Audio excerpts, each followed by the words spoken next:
we some kind of Guardians of the Galaxy ripoff? Yes, Will Smith. Yes, you are. I was originally going to start this video by saying that DC does not understand the Suicide Squad, but then I realized that just isn't true. They understand exactly what makes the Suicide Squad great, and they just don't care. DC isn't interested in a covert ops team of villains that challenge the morality and the humanity of the superhero genre. DC is interested in making their own Guardians of the Galaxy, their own quirky cash cow of a Hot Topic ad. Every single piece of Suicide Squad media is exactly the same now. We open in Belle Rev with a ragtag medley of different villains, including Harley Quinn and Deadshot, because they make money, some religious guy, some guy who hates the religious guy, a big guy, and about 1 to 3 guys to use as cannon fodder. Task Force X leader Amanda Waller walks in and does something morally questionable to remind you that she's a badass. You do this one mission for me and I shave 5 years off your sentences. Your mission is to kill some Russian guy, or some Arab guy, but I can't promise you'll make it back alive. But this is suicide! I'm Amanda Waller and I don't care. Then one of the team members tests the whole bomb in the neck thing. Spoilers, if it's not Harley Quinn, Deadshot, Captain Boomerang, or Killer Frost, that's the one who's gonna die first. Eventually all the other Kite Man and undervillains die, Deadshot meets up with his daughter, and Harley Quinn and Deadshot sail off into the sunset. But how the hell did we get from here to here? I've never been with a witch before. What's that like? The Suicide Squad was first created in 1959 in the pages of the Brave and the Bold series, but it was completely different from the squad we know today. The book followed a group of monster hunters led by Colonel Rick Flag during World War II, codenamed Task Force X. Eventually, because so many of the team members ended up dying, they would be nicknamed the Suicide Squad. But the Suicide Squad we all know started in 1987 with John Ostrander's Suicide Squad run. Now every single person argues that the current Suicide Squad is just a disgrace compared to Ostrander's run. Ostrander's run is the first comic people recommend when someone wants to get into the Suicide Squad. And until recently, I never read it. Every argument about the squad ends up being the same. I wish it were more like Ostrander's run. I figured people were just hyping the book up. It was a tired argument. I'm sure it was good, but I never really cared about the Suicide Squad. Then, I went and read Ostrander's run. And Jesus Christ, this is one of the greatest comic series of all time. Not only is Ostrander's Suicide Squad an interesting concept, it follows through on it with phenomenal writing, complex characters, and grounded in realistic plots. I cannot recommend this series enough. Ostrander took the original idea of the Suicide Squad back in 1959 and turned it completely on its head. He was heavily inspired by Robert Aldrich's The Dirty Dozen, which follows a group of military convicts sent on a mission by the government to stop the Germans from preventing the D-Day invasion. Ostrander rebooted the squad with the original leader Rick Flag being tasked by Amanda Waller to assemble a team of convicted villains to go on covert missions for the US government in exchange for time off their sentence.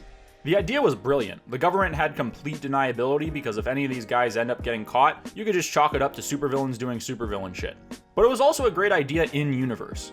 Ostrander took all these C-list villains that no one really cared about and he threw them on the squad. This did two things. First, it gave genuine character arcs to villains that no one cared about. And second, it allowed Ostrander to actually kill characters off. Because who cares if Captain Boomerang ever shows up in a Flash comic? Ostrander's Suicide Squad was doing something that no other book at DC was doing at the time. Ostrander was heavily inspired by the Iran-Contra scandal that took place during Reagan's administration. In the scandal, the American government was caught selling arms to Iran despite there being an embargo on arms sales to the country. The US was going to use this money to support several political groups in Nicaragua. The scandal showed that the public couldn't always trust the US government. There was all these shady deals always going on in the background that we never even knew about. And Ostrander's Suicide Squad put that front and center. There was no one in the book who was clearly right or wrong. Amanda Waller, who worked for the American government, was willing to do anything to protect the public, even if it meant sacrificing the lives of metahumans. In the first arc, Waller sends Nightshade undercover to infiltrate a terrorist group in the Middle East. But even when Waller got intel that the terrorists were going to kill actual people to demonstrate their powers, she still made Nightshade stay undercover and kill civilians. That way Nightshade would maintain her cover. And Waller does all this shady shit left and right. After the mission goes south, Waller wipes the mind of Plastique, so she has no knowledge of the squad despite Flag's opposition to messing with the brains of the inmates. Even though Waller's ends were for the greater good, she was willing to sacrifice her humanity to get the job done. Then you have the villains who are, villains. But there was always a spectrum of morality. Characters like Captain Boomerang were completely okay with killing and stealing, while characters like Bronze Tiger were vigilantes that only killed criminals. And even though they were all villains, these characters were sent against their will to do good. There was never a clear character to root for. Sometimes you understood why Waller was doing what she's doing. Sometimes it felt like Captain Boomerang throwing a terrorist off a building was justified. Sometimes you found yourself agreeing with the villains the squad were trying to stop.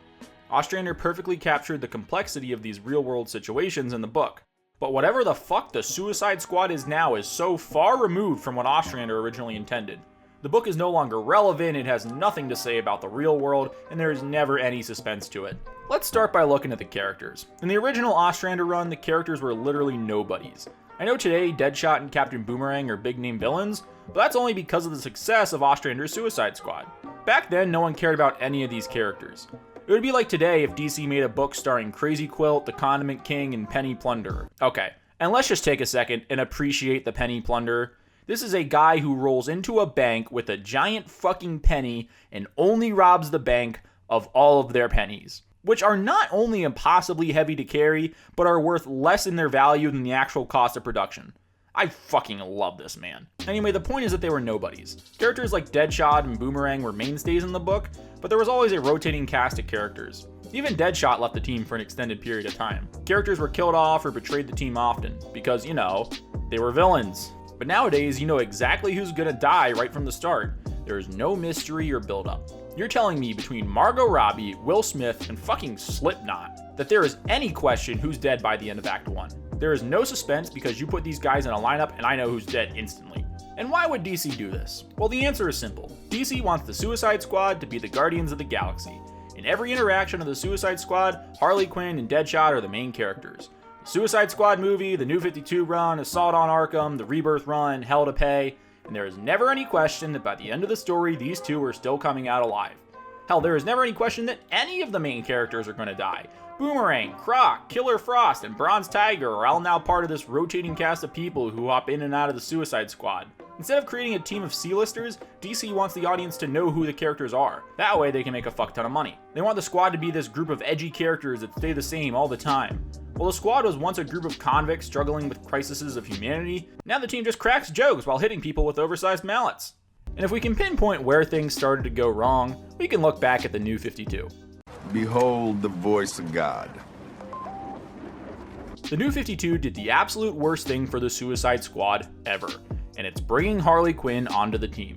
Now, there is no discernible reason why Harley Quinn should be a member of the Suicide Squad. She has no tactical skills or field knowledge, unless she's written by Tom King, and she is specifically known for being unstable and crazy. When I'm doing a draft for my covert supervillain team, she literally might be the last person on my list. And to prove me right, after the first arc in the New 52 run, she literally fucking betrays and leaves the team. Okay, no, she doesn't just betray the team, she stages a prison riot in Bel Rev that is responsible for the near deaths of every member of the squad, and almost lets this prison of the world's most dangerous criminals loose on the world. After that alone, how would you ever let Harley back on the team? The only reason why Harley was ever put on the squad, and why she's become a staple of the team since, is because she's so popular. Like it or not, Harley Quinn sells comics. But in serious stories about morality and justice, nothing is worse than hearing Harley Quinn make a quip about being insane or liking violence. And adding Harley to the team completely shifted and changed the identity of the Suicide Squad forever. The squad quickly became the Nazi zombies of the DC universe, full of blood and gore, overblown stereotypes, and a fan base that blares Avenged Sevenfold in their headphones. All subtlety and seriousness was completely removed from the book. The second King Shark ate a guy named Yo-Yo, that's it, I'm out. The core team basically survived the whole duration of this run. Sure, you had characters that would pop up and die, but you could see it coming from a mile away. When everyone was a C-lister, there was actual tension on who was gonna die. But when there's half A-listers and half C-listers, we already know how everything's gonna play out. And the situation only got worse. Halfway through the New 52, the Suicide Squad got rebooted as the New Suicide Squad, and here all logic flies out the fucking window.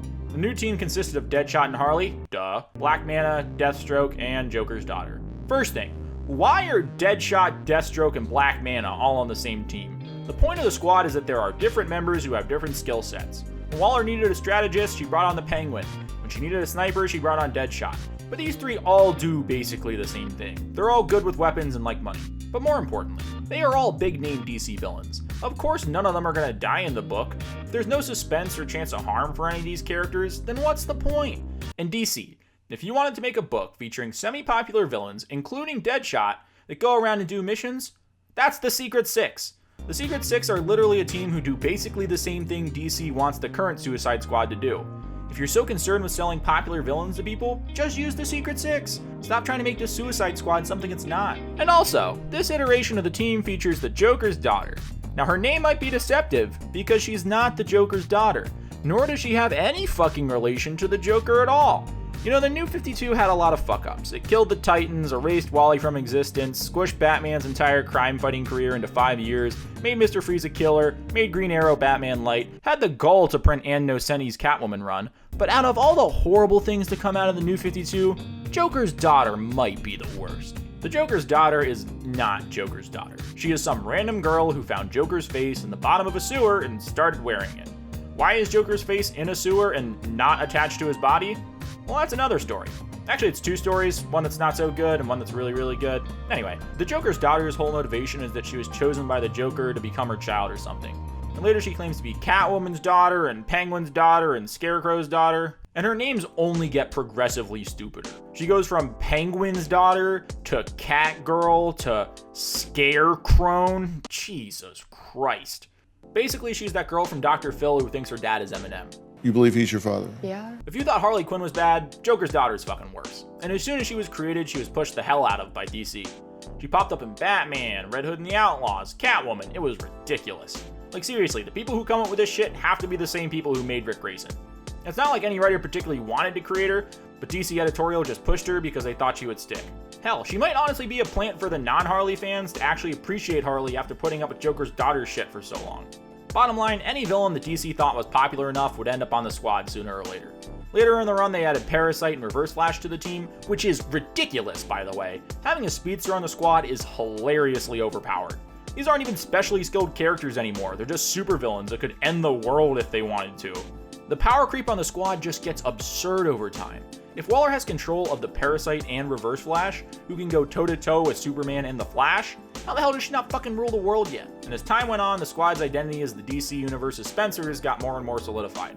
I mean, with story titles like Pure Insanity, I mean, come on. But DC Rebirth just made things worse. Killer Croc just became this running gag because he pukes a lot. The team now fully consists of main characters who won't die. And Harley Quinn plays fucking Pokemon Go.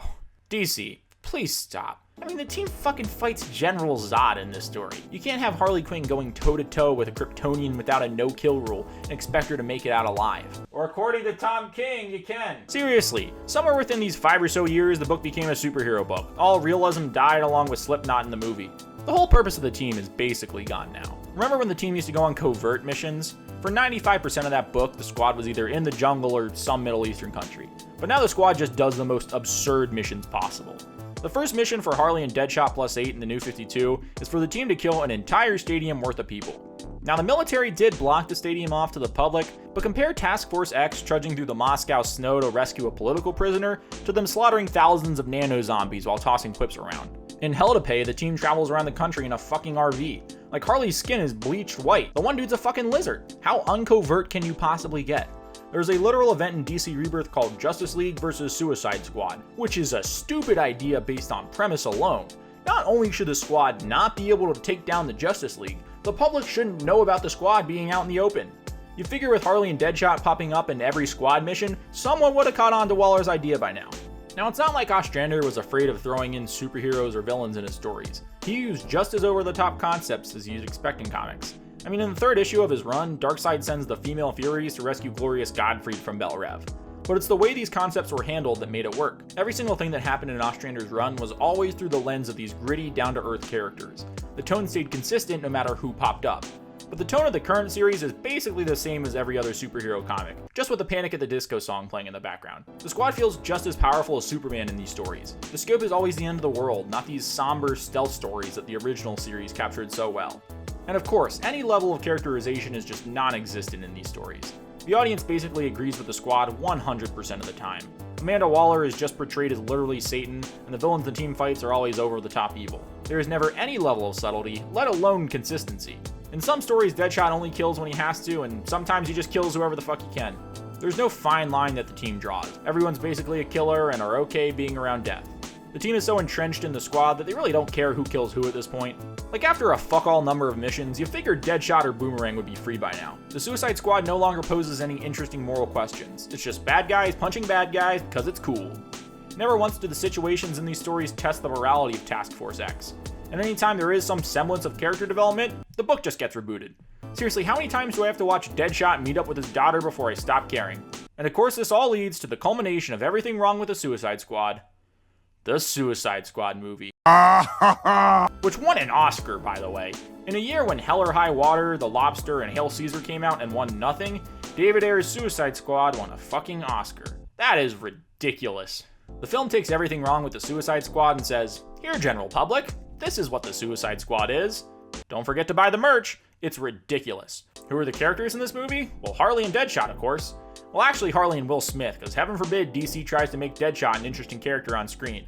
The only reason they cast Will Smith as Deadshot is because he's really likable, and DC just wanted everyone to associate Deadshot with someone they already like. They wanted this to be their Guardians of the Galaxy, where the characters are having fun and they're super likable, but the studio wanted that without any of the natural progression.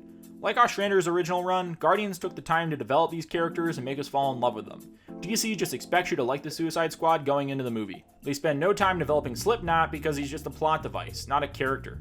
Everyone knows who's going to die after the first third of the teaser trailer. There's no suspense in any way, shape, or form. And of course, the mission is the highest stakes, least covert mission of all time. I genuinely don't understand how they ended up with this as the plot for the Suicide Squad movie. Like, the team is tasked with stopping the end of the world in a very public area. Well, actually, they're tasked with saving Amanda Waller, despite Waller not being captured when she first assigned the mission. Like, what the fuck? I genuinely do not understand the plot of this movie, but I do understand that it isn't covert. Like, the team is assembled because there's supposed to be some kind of Superman to turn or something, you know, after Superman's dead. Again, what business does Harley Quinn have fighting Superman? And if they were made to prevent massive world-ending threats, then why was their mission not to stop the massive world-ending threat? Why even have them go after Waller? The more I think about this movie, the more brain cells I lose.